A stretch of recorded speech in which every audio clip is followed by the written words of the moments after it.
एक नगर था। वहाँ राजा सिद्धार्थ राज करता था। उसकी रानी का नाम था त्रिशाला। उनका नंदीवर्धन नाम का एक बेटा था। नंदीवर्धन के जन्म के कुछ ही समय बाद रानी त्रिशाला को अनोखे सपने दिखने लगे। उसने अपने पति को सपनों के बारे में बताया। मैंने सपने में सफ़ेद हाथी, सफ़ेद बैल, एक सिंह, लक्ष्मी माता, फूलों के हार, चांद, सूरज, एक ध्वज, एक चांदी का कलश, कमल के फूलों से भरा तालाब, दूध का सागर, एक दिव्य रथ, रत्नों का संग्रह और धूम्रमुक्त अग्नि देखी। ये सुनकर राजा चकित हुआ। उसने सोचा, मुझे एक बार अपने राज ज्योतिषी से बात करनी होगी। अगले ही दिन राज ज्योतिषी उनसे मिलने आए। उन्होंने कहा, महाराज, इन सपनों का अर्थ है कि जल्द ही रानी त्रिशाला एक महान बालक को जन्म देने वाली है और ये बालक पूरे विश्व का कल्याण करेगा। राजा और रानी ने ज्योतिषी से विनती की कि वो उन्हें उन सपनों के अर्थ समझाए। ज्योतिषी ने उनसे कहा, सफ़ेद हाथी ये दर्शाता है कि आपका पुत्र समस्त मानव जाति की कष्ट और लालच जैसी बुरी बातों से रक्षा करेगा। सफ़ेद बैल ये दर्शाता है कि आपका पुत्र एक महान गुरु होगा। सिंह ये दर्शाता है कि आपका पुत्र बलवान और प्रभावशाली होगा। लक्ष्मी माता ये दर्शाती है कि आपका पुत्र धनवान और सफल होगा। फूलों की मालाएं ये दर्शाती है कि फूलों के सुगंध की तरह आपके पुत्र द्वारा दी हुई शिक्षा चारों ओर फैलेगी। चांद ये दर्शाता है कि आपका पुत्र प्रकृति के अनुसार स्वस्थ होगा। सूरज दर्शाता है कि आपका पुत्र लोगों को अपने आंतरिक दानव का नाश करने में सहायता करेगा। ध्वज ये दर्शाता है कि आपका पुत्र प्रभावशाली मार्गदर्शक होगा। चांदी का कलश ये दर्शाता है कि आपके पुत्र का हृदय पवित्र होगा। कमल के फूलों से भरा तालाब ये दर्शाता है कि आपका पुत्र जन्म और मृत्यु के घटना चक्र में फंसे लोगों को मुक्त करेगा। दूध का सागर यानी क्षीर सागर ये दर्शाता है कि आपका पुत्र विश्व को मुक्ति का मार्ग दिखलाएगा। दिव्य रथ दर्शाता है कि स्वयं ईश्वर भी आपके बेटे द्वारा प्रचारित शिक्षा का आदर करेंगे। रत्नों का संग्रह दर्शाता है कि आपका पुत्र असीम बुद्धिमानी होगा, यानी कि कभी ना खत्म होने वाली बुद्धिमत्ता। धूम्र मुक्त अग्नि दर्शाती है कि आपके पुत्र की बुद्धिमत्ता लोगों की मदद करेगी। राज ज्योतिषी की भविष्यवाणी सुनकर राजा और रानी अत्यंत आनंदित हुए। कुछ दिनों बाद रानी त्रिशाला गर्भवती हुई। नगर के सीमा के बाहर एक ब्राह्मण दंपति रहती थी। ब्राह्मण की पत्नी भी गर्भवती थी। भगवान महावीर ब्राह्मण स्त्री के गर्भ से जन्म लेने वाले थे, पर इंद्रदेव इस बात से सहमत नहीं थे। उन्होंने सोचा कि आखिरी तीर्थंकर को क्षत्रिय कुल में ही जन्म लेना होगा। इंद्रदेव ने ब्राह्मण स्त्री और रानी त्रिशाला के गर्भों का फेरबदल किया ताकि आखिरी तीर्थंकर का जन्म क्षत्रिय कुल में हो। 9 महीने और 14 दिनों बाद चैत्र महीने में रानी त्रिशाला ने एक सुंदर बालक को जन्म दिया। राजा और रानी बहुत खुश हुए। उन्होंने बेटे का नाम रखा वर्धमान। सारे राज्य ने राजकुमार वर्धमान के जन्म का उत्सव मनाया। सोच रहा हूँ ये कार बेचकर कोई नई कार ले लूं। 7 साल पुरानी कार है ना, तो इसका वैल्यूएशन यही कोई 3,22,000 के आसपास होगा। हाँ, चड्ढा कार सेल्स चले जाओ, मेरा साला काम करता है वहाँ। नहीं यार, ऑनलाइन बेच दो। How about social media? आप कार एक्सचेंज करने की सोचेंगे और सब एक्सपर्ट बन जाएंगे। इसलिए आप आइए सिर्फ असली एक्सपर्ट के पास, Hyundai प्रॉमिस शोरूम, क्योंकि यहाँ मिलेगा आपको Hyundai प्रॉमिस के वर्षों के भरोसे के साथ पक्का डॉक्यूमेंटेशन और Hyundai genuine parts bye मोबिस। Hyundai promise, पक्का प्रॉमिस।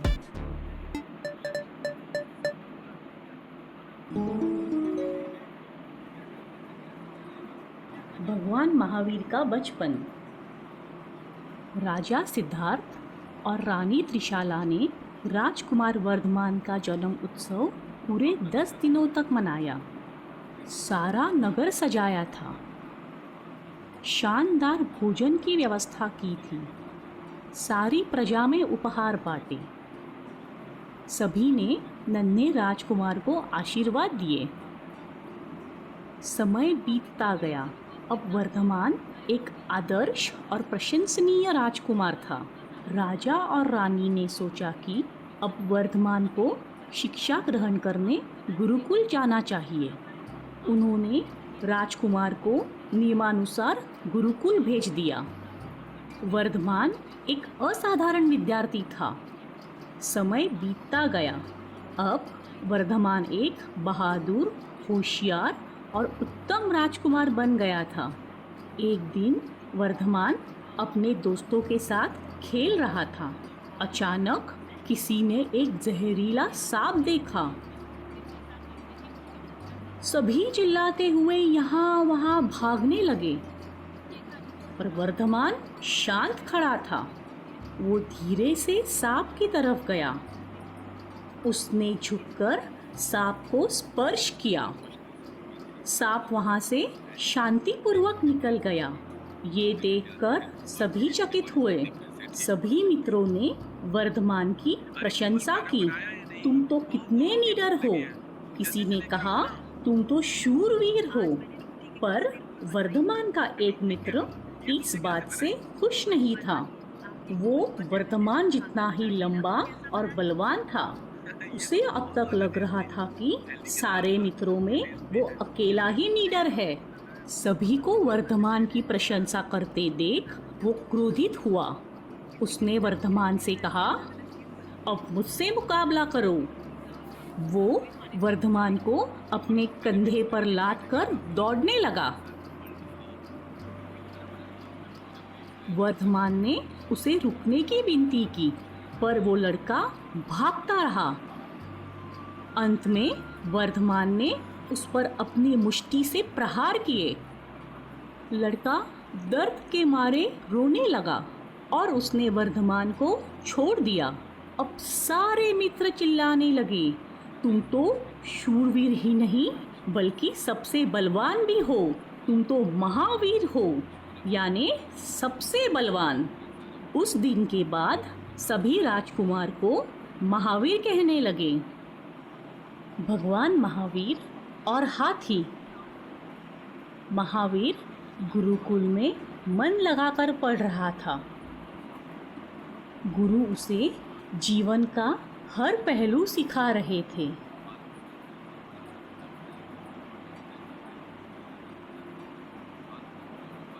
महावीर हर चीज में निपुण था। गुरु उससे सदा प्रसन्न रहते थे। वो गुरु का चहीता विद्यार्थी था। एक दिन महावीर और उसके दोस्त गांव की सैर कर रहे थे। उन्होंने देखा लोग घबराकर यहाँ वहाँ भाग रहे थे, मदद मांग रहे थे। वो चीखते हुए अपने प्राण बचाकर भाग रहे थे।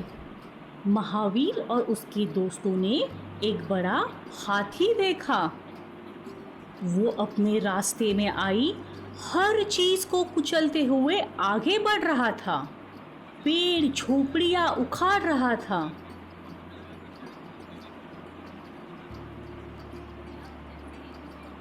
महावीर के सारे दोस्त डर गए। महावीर ने कहा, चिंता मत करो, मैं कुछ करता हूँ। एक दोस्त ने कहा, महावीर रुक जाओ, वो हाथी तुम्हें कुचल देगा। चिंता मत करो, शांत खड़े रहो। महावीर धीरे धीरे चलते हुए उस हाथी के सामने जाकर खड़ा हुआ। महावीर ने हाथी की सूंड को हाथ लगाया। अचानक हाथी शांत हुआ। उसने महावीर के सामने घुटने टेके। महावीर के दोस्त और गांव वाले चकित हुए। सभी लोगों ने महावीर को धन्यवाद दिया। महावीर ने उनके जीवन और घर बचाए थे। उन्होंने कहा, महावीर की जय हो, महावीर की जय हो, महावीर की जय हो। एक बुजुर्ग ने कहा, पहले जहरीला सांप और अब ये हाथी। हमारा राजकुमार कितना शूर है। मुझे भविष्यवाणी याद है। हमारे राजकुमार का जन्म महान कामों के लिए ही हुआ है। इस प्रकार महावीर की बहादुरी की कहानियां चारों ओर प्रसिद्ध हुई।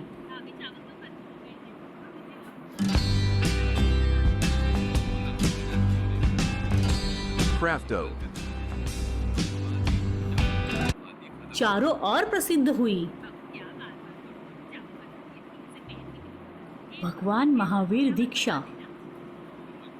समय बीतता गया। राजकुमार वर्धमान अब बड़ा हो चुका था। माता पिता के साथ साथ सारी प्रजा भी अपने राजकुमार से प्यार करती थी। इस सब के बावजूद राजकुमार मन ही मन खुश नहीं था। वो हमेशा विश्व और लोगों के बारे में विचार करता था।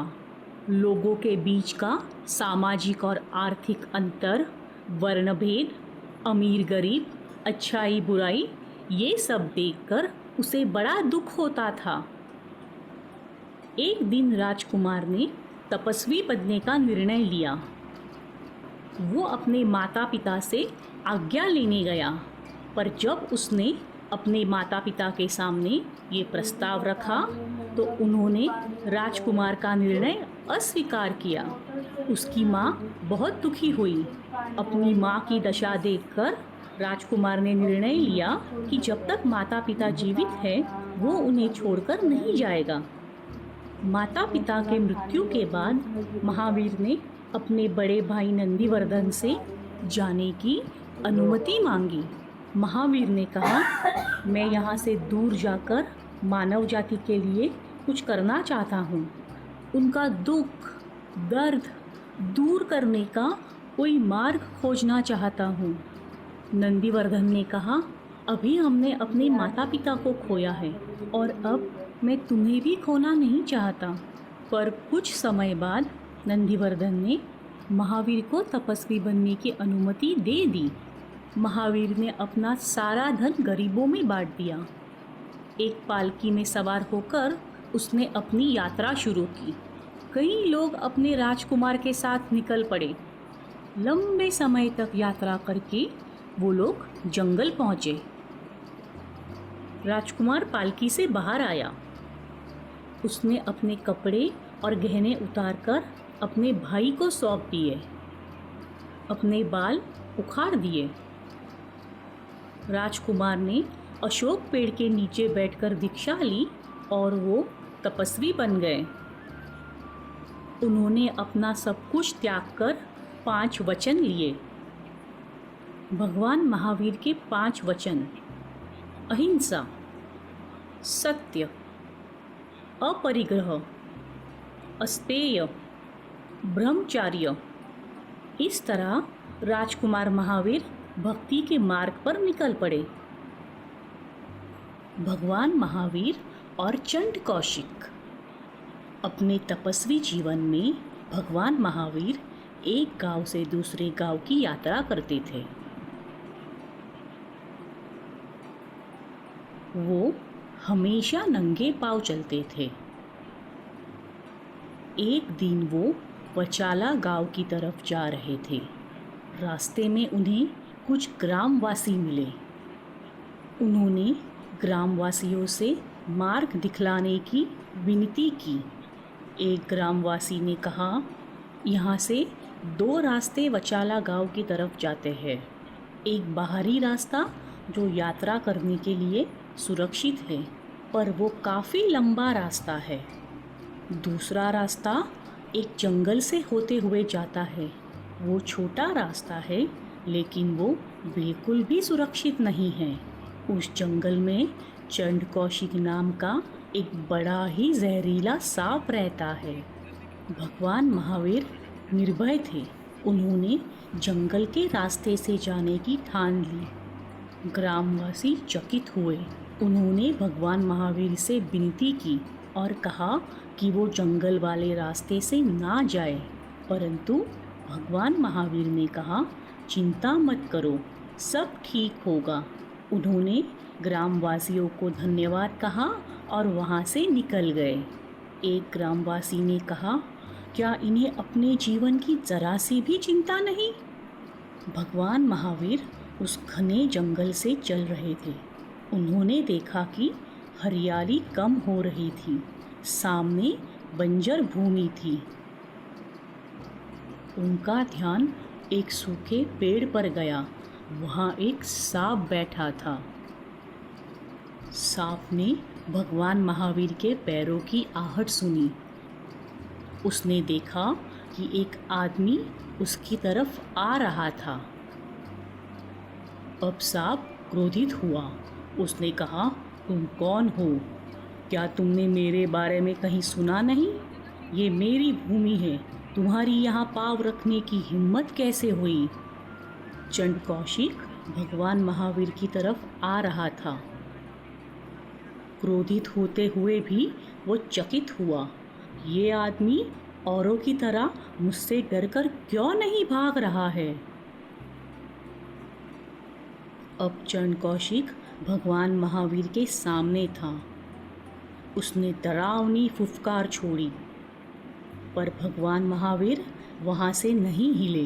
क्रोधित होकर सांप ने उनके पाँव के निचले हिस्से को डस लिया, परंतु उसके जहर का भगवान महावीर पर कोई असर नहीं हुआ।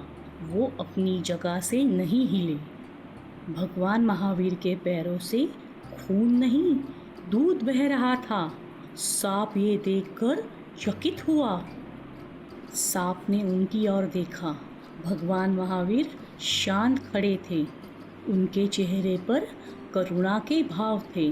उन्होंने प्रेम से सांप की तरफ देखा और कहा, चंड कौशिक, शांत हो जाओ, अपने गुस्से की नींद से जाग जाओ। भगवान महावीर के करुणामय शब्द सुनकर चंड कौशिक शांत हुआ। उसे अपने बीते हुए 2 जीवन काल याद आए। उसे समझ आया कि किस प्रकार उसके क्रोध और अहंकार ने उसके बीते हुए दोनों जीवन काल बर्बाद किए थे। उसने भगवान महावीर के सामने अपना सिर झुकाया। भगवान महावीर ने उसे आशीर्वाद दिया। अब वो शांतिपूर्वक अपने पेड़ की ओर चला गया। उसने अपने आप से वादा किया कि अब वो किसी को नुकसान नहीं पहुंचाएगा। इस प्रकार भगवान महावीर ने सांप को आशीर्वाद देकर अपनी आगे की यात्रा प्रारंभ की।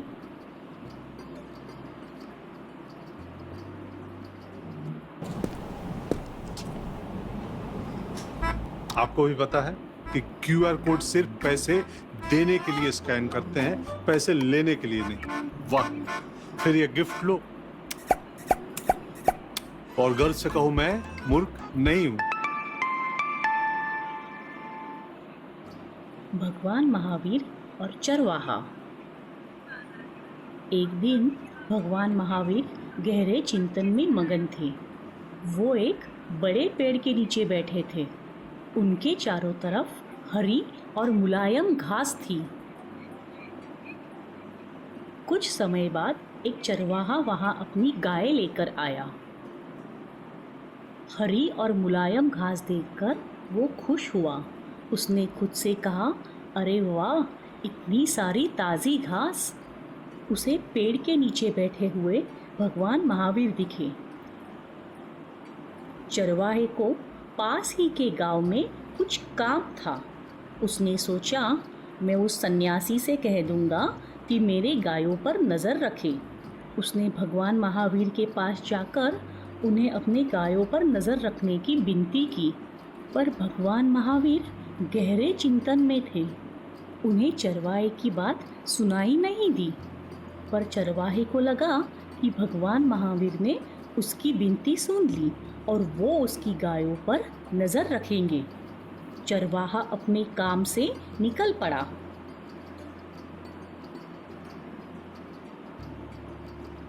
गाय मुलायम घास खा रही थी, पर कुछ समय बाद वो और घास की खोज में टहलते हुए दूसरी जगह निकल गई। थोड़ी देर बाद चरवाहा वापस आया। उसे अपनी गाय कहीं दिखाई नहीं दी। उसने भगवान महावीर से कहा, मैंने आपसे अपनी गायों पर नज़र रखने की विनती की थी, कहाँ है मेरी गाय? आपने उनके साथ क्या किया? पर भगवान महावीर चिंतन में मगन थे। उन्होंने कोई उत्तर नहीं दिया।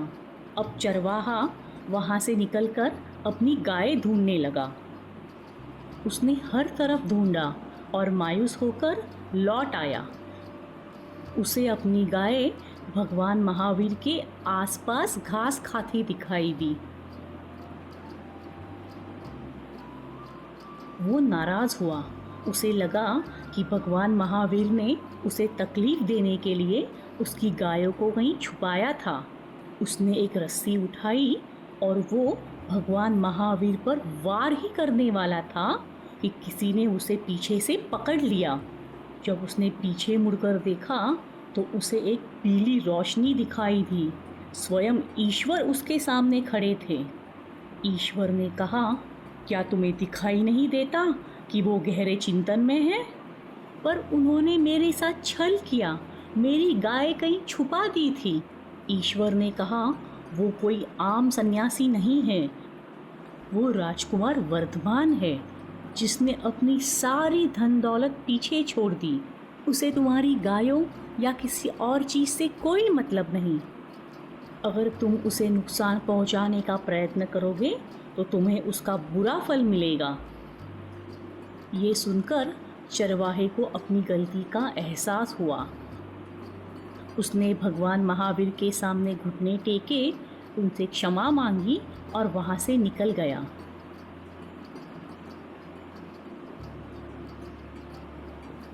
भगवान महावीर ने अपना चिंतन जारी रखा।